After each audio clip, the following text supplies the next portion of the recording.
Hello geometry students, my name is Emigh, and this video will be our discussion on sections 6.3 and 6.4. Section 6.3 title, Proving that a Quadrilateral is a Parallelogram. A quadrilateral is a parallelogram if and only if 1. Both pairs of opposite sides are congruent, 2. Both pairs of opposite angles are congruent, 3. All consecutive angles are supplementary. 4. The diagonals bisect each other. You guys have actually seen these 4 theorems. They were all in the last section, but these 4 that we have listed are the converses of those theorems. So nothing really new here, except we're now told that the converses are also true, making these true biconditional statements, if and only if. There is a 5th way to show that a quadrilateral is a parallelogram, and that is if you have a quadrilateral, so there's a 4-sided polygon, which makes it a quadrilateral, and if you can get one pair of opposite sides to be parallel and congruent, then you have a parallelogram. So we have 5 different ways to show that a quadrilateral is a parallelogram. You know, we actually have a 6th way. Doesn't really say it on here, but a 6th way would be by definition. 6th way to show that a quadrilateral is a parallelogram would be by definition. And the definition of a parallelogram is that both pairs of opposite sides are parallel. That right there's a symbol for parallel. Make it longer than normal so it doesn't look like LL. Okay, so if we have a quadrilateral like this here, what must the value of y be for this quadrilateral to be a parallelogram? Okay, y is an expression for a side length here. All of these algebraic expressions are on the side lengths. So I want you guys to think about what the side lengths of a parallelogram, what features they have. So not the opposite angles, not sides being parallel, not diagonals bisecting each other, nothing like that. But what is it about the side lengths of a quadrilateral that make it a parallelogram? And if you said that they have to be congruent, you are correct. So we would need this side and this side having equal measure, and this side and this side having equal measure. So I'm going to start with this pair of opposite sides and set their expressions equal to each other. The reason I chose to start with this pair of opposite sides is because notice that their expressions each have the unknown of x, whereas this pair of opposite sides has an unknown of x and an unknown of y. And I want my equation to only have one unknown, so I'm starting with this pair of opposite sides, and then I'll solve for x. So minus 2x from both sides and add 5 to both sides, and we will get x equals 6. Okay? Now, knowing that x equals 6, we can focus on this set of opposite sides. So we have x plus 2 is equal to y. We know x is 6, so we use substitution. And it turns out that y would have to be 8 for these to be, for the both pairs of opposite sides to be congruent, and therefore making this quadrilateral a parallelogram. Erase that. I'll show you it typed up here so it's a lot nicer. Y equals, and there's that answer. Just so you can see the whole picture, that means this side would be 8, this side would be 6 plus 2, which, yep, that's 8. This side would be 6 times 2 plus 1, which is 13. And this side would be 3 times 6 minus 5, which is also 13. So we've got opposite sides being 13, 13, and 8, and 8, which is what we need for a quadrilateral to be a parallelogram. Show that a quadrilateral with vertices A, B, C, and D is a parallelogram, and we're being asked to do this in 3 different ways. Well, we know 6 different ways to show that a quadrilateral is a parallelogram, and they're just 2 slides back if you need a reminder. So we need to choose 3 of those different ways. So I'm just going to go with whatever I think is the easiest. You can try 3 different ways if you want, but some of the ways are more challenging than the others. the first way of the 6 that I think might be the easiest would be to show that both pairs of opposite sides have the same length. Okay, so I have our quadrilateral graphed right there, and since I know the coordinates, I can focus on the side length by using the distance formula. The distance formula is the square root. That's the one that goes the sum of the differences squared. So here's my strategy. If I can find the distance from A to B, and if it turns out that that is the same as the distance from D to C, then I can add those congruent marks. After that, if I can find the distance from A to D being the same as B to C, I can add these congruent marks, and I'd be done by showing both pairs of opposite sides have the same length. All right, so I'm going to apply the distance formula 4 times in hopes to show that both pairs of opposite sides are congruent. All right, so first one, here is the distance formula for the segment with endpoints AB. Plugging in the 2, 9, 6, and 4. I do some arithmetics to simplify this, and I find that the distance between points A and D, or the length of that segment, is radical 53. So I want you to pause this video and try to do the same thing for its opposite side, which is DC. So do DC equals and set up your distance formula. Then do the same thing for AD. Set up the distance formula. And the last one would be side BC. Do the distance formula. All right, so pause this video now and try all 3 of those.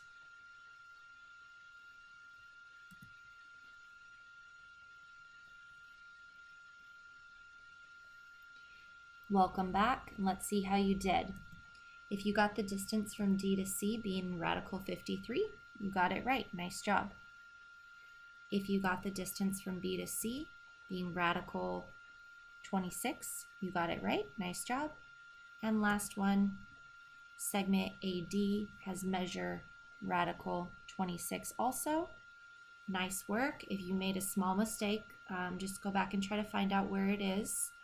And you can see here that what we've done is prove that both pairs, or show that both pairs of opposite sides have the same length, and that would make our quadrilateral a parallelogram.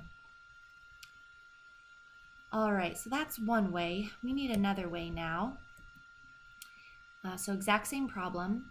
Out of our 6 ways, I would say that the next way, that's the easiest to show, would be to show that both pairs of opposite sides have the same slope. And we know that sides with the same slope make the lines parallel. You guys remember that? Given 2 lines, if they have the same slope, so let's say the slope of this one is like rise 5, run 3, and the slope of this one is also rise 5, run 3, then we have parallel lines. Okay, so parallel lines have the same slope.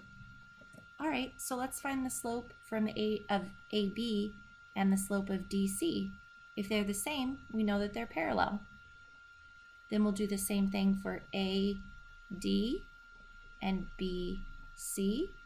If we find that they have the same slope, we know that they're parallel, and we'll be done. We'll have solved the 2, shown that the quadrilateral is a parallelogram by definition. All right, let's try it. So first one, we're going to look at segment AB, and we're going to use the slope formula. You guys remember that one? Slope equals change in y over the change in x. Okay, so the slope of segment AB is -2/7. All right, so now I want you to do the same thing for its opposite side, which is D to C.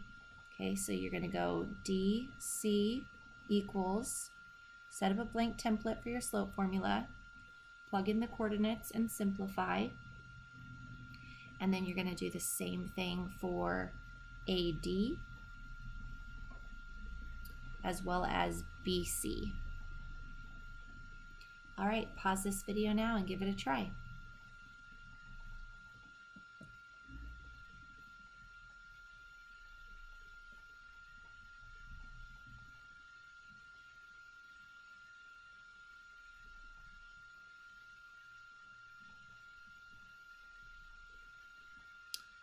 Welcome back. I was just doing a little counting on the rectangular coordinate system of drop to run 7 to get me from A to B, so just showing that -2/7, just showing it visually instead of through the formula.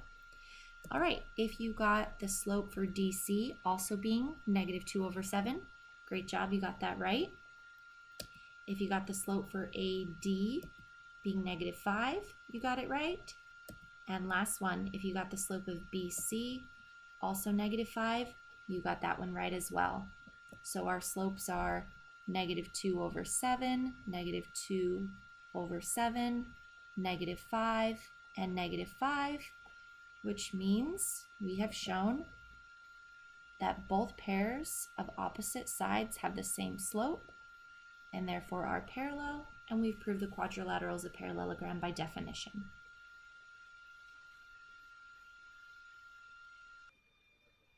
So we've used 2 of our 6 ways. Look back at the other ways and choose your own if you'd like, or you can go with mine. I'm going with one pair of opposite sides is congruent and parallel. And that was the 5th one, about 3 or 4 slides back. It's number 5. The 5th way to show that a quadrilateral is a parallelogram would be to show that one pair of opposite sides is congruent and parallel. And the reason I chose this one is because we've already done the work. We already did the distance formula to show that AB is rad 53, and the measure of DC is also the square root of 53. And we found that the slope of segment AB is -2/7, and we already found that the slope of segment DC is also -2/7. So since we've done all that work, we can just use that 5th way.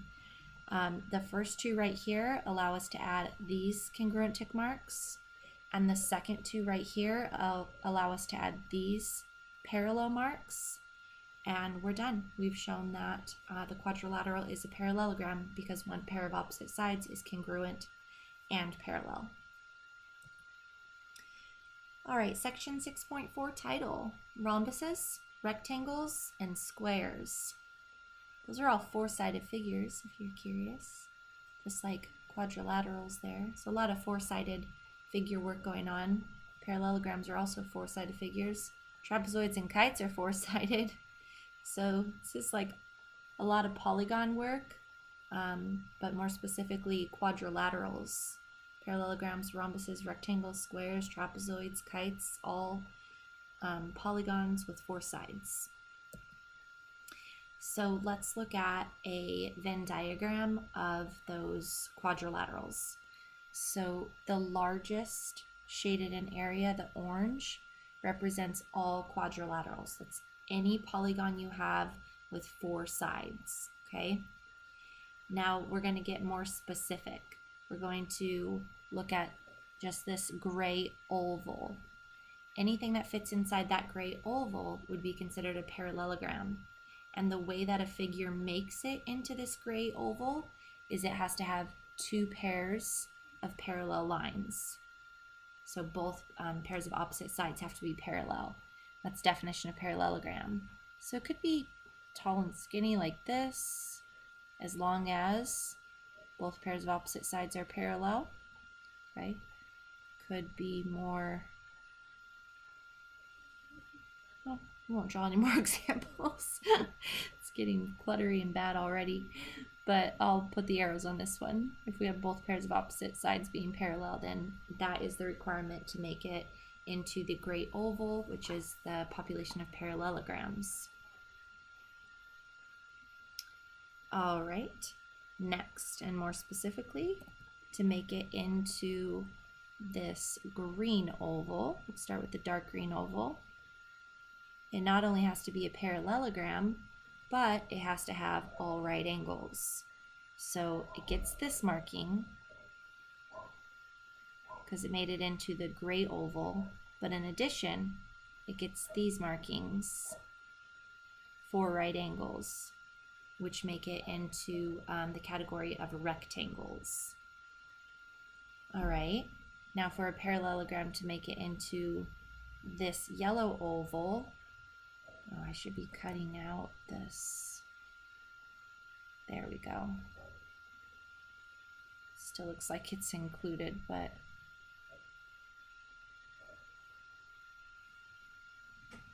right angles there. Okay, for a parallelogram to make it into this yellow looking, oh, it's like a moon. It has to be a parallelogram, so we know it has to have opposite sides parallel. But then for it to be considered a rhombus, it also has to have 4 congruent sides. So 1, 2, 3, 4. This is the one I feel like students just get confused on or miss the most. So keep an eye out for it. It's practically a square. It's just it can be tilted to the left or tilted to the right, making the angles not all 90 degrees.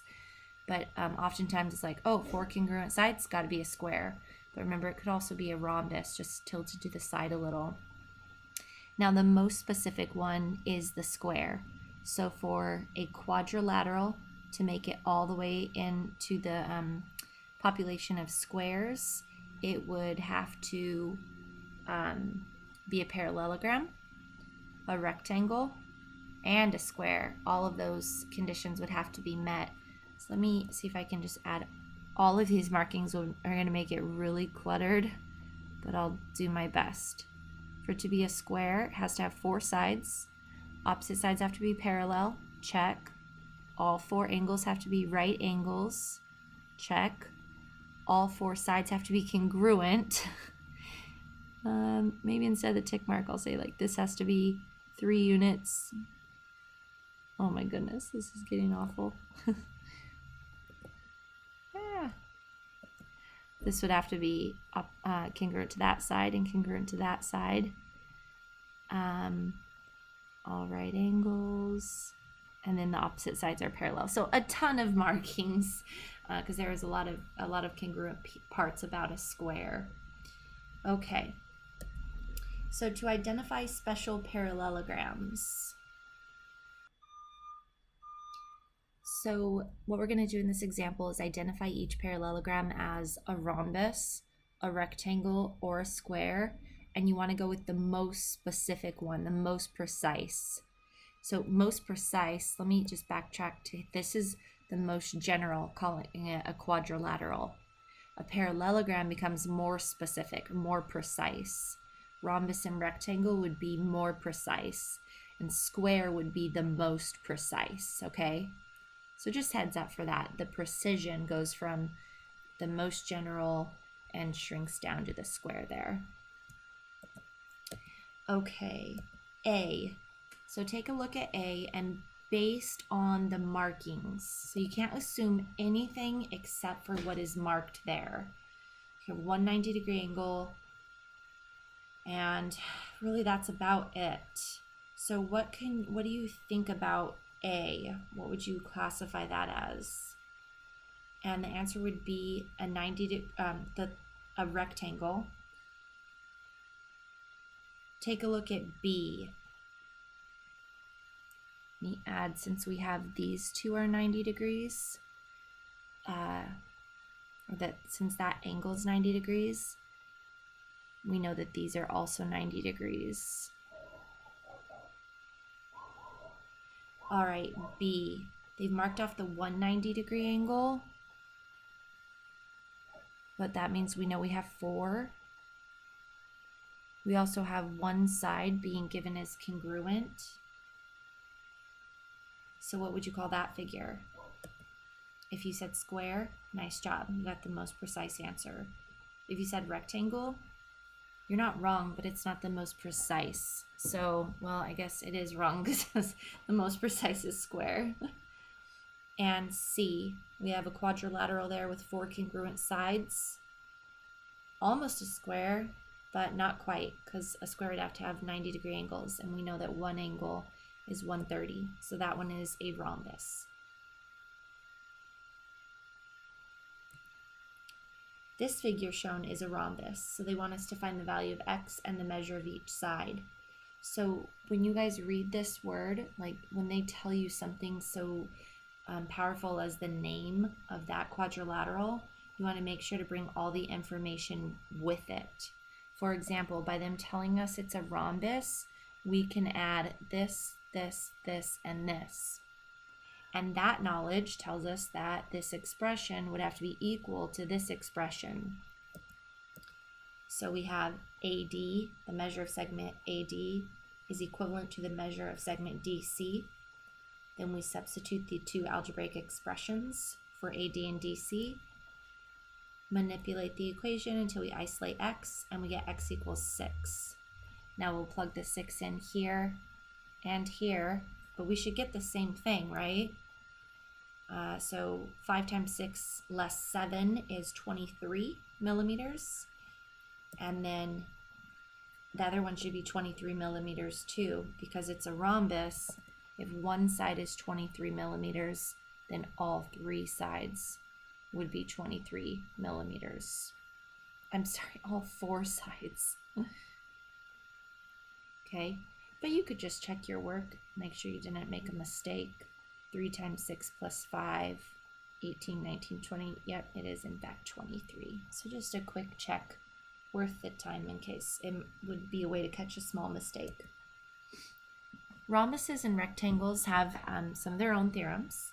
And this first one is that a parallelogram is a rhombus if and only if. So this is a biconditional statement.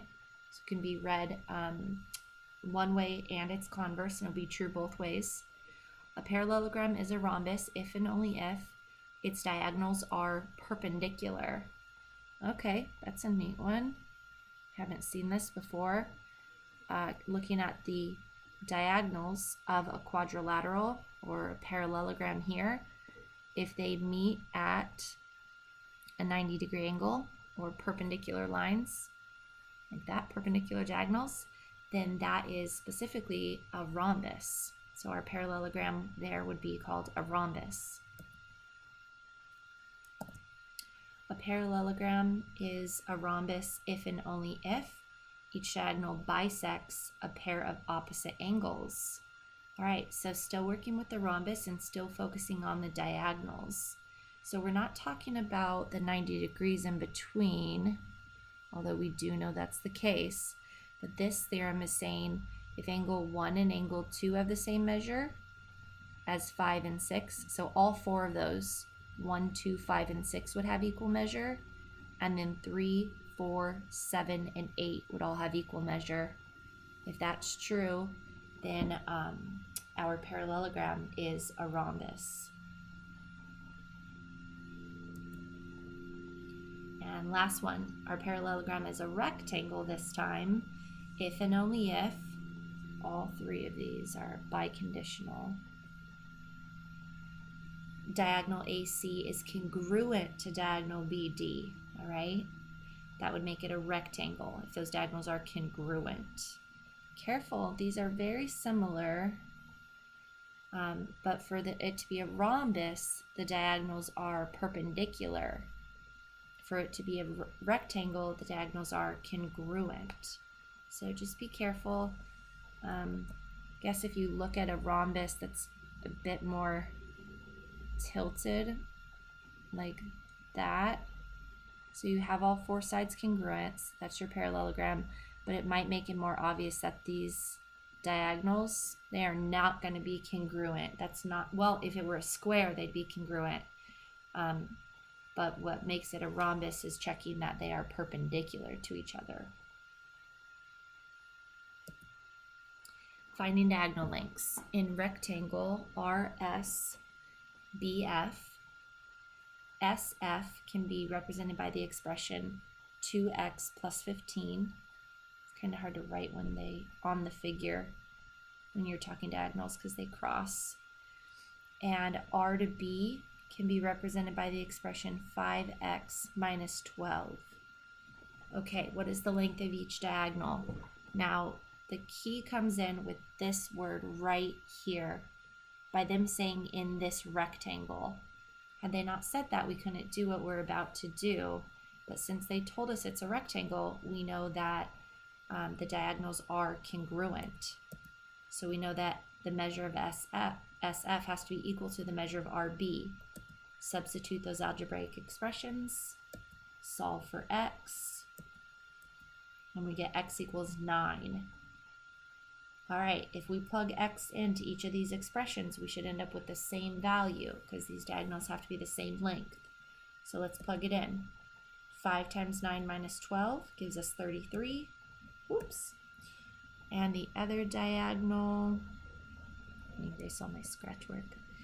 The other diagonal we'll get by plugging this 9 in here. So that's 2 times 9 plus 15, and that also equals 33. And that's linear units. So we found that the two diagonals are congruent when x equals 9 and x equals 9. Okay, what are the measures of the numbered angles in rhombus ABCD? So again, there it is. They're telling you the name of it. By them telling us the name, they're telling us all kinds of information. They're telling us that opposite sides are parallel. They're telling us that opposite sides are congruent. No, all four sides are congruent. They're telling us that the diagonals meet at perpendicular lines, so those are all 90. They're telling us that this angle, this angle, this angle, and this angle all have the same measure. They're telling us that this angle, this angle, this angle, and this angle all have the same measure. So by them just saying the word, this is a rhombus, all of those markings I just added are appropriate to add to the figure. Okay, so which ones are going to help us with the missing angle measures 1, 2, 3, and 4? Erase this, and I'm going to say the 90 degree, the perpendicular diagonals, and these angle congruent markings are going to be the helpful geometric code this time because we're talking about angle measures 1, 2, 3, and 4. All right, so hopefully you see angle 1 there is 90 degrees. Angle 2 and 3 are both 58 degrees.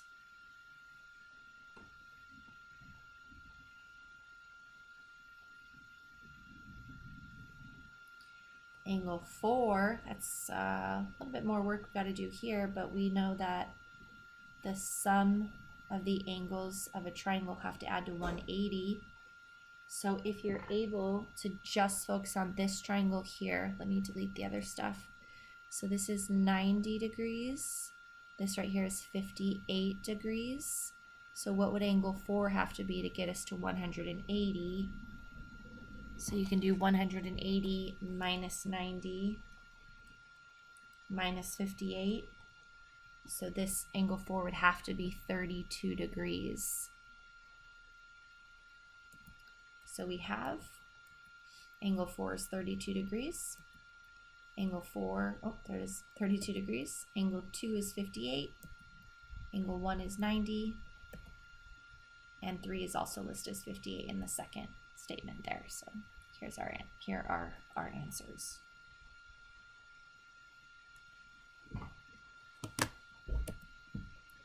All right, using properties of special parallelograms. For what value of x is parallelogram ABCD a rhombus? Okay, x is being used to represent a part of the rhombus called an angle, okay, angles.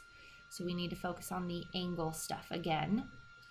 And we just had this one up here, so hopefully it's fresh in your mind.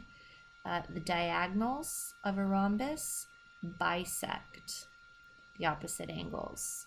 So all four of the angles I just marked with the single arch mark are congruent, meaning that their measures are equal, meaning that we could take our 6x minus 2 and set it equal to our 4x plus 8.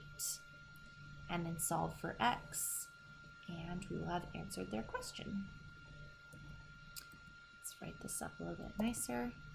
Measure of those two angles has to be equal. Substituting the expressions. solve for x, and if you get x equals 5, nice job. You can then check your work quickly if you just want to grab your calculator or just in your head.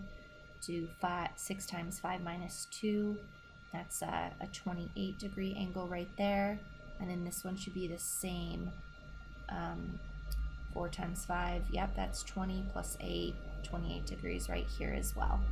So we know all of these would be 28 degrees. And that will conclude our discussion on section 6.3 and 6.4. My name is Jami Emigh. Thank you for joining me, and I'll see you next time for our discussion on section 6.5.